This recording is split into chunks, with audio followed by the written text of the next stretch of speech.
Здравствуйте, это прогноз погоды в студии Муза Черепанова. 20 июля в Кызыле днем переменная облачность, небольшой дождь, возможно гроза, плюс 24, плюс 25 градусов. Вечером и ночью облачно, без осадков, плюс 13, плюс 15. Ветер северо-западный 6-11 метров в секунду. Местами по республике Тыва ожидаются сильные дожди, ливни, грозы, град. Местами крупный.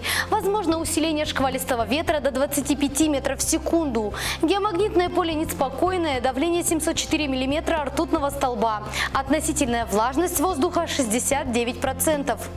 Всего доброго, спасибо за внимание.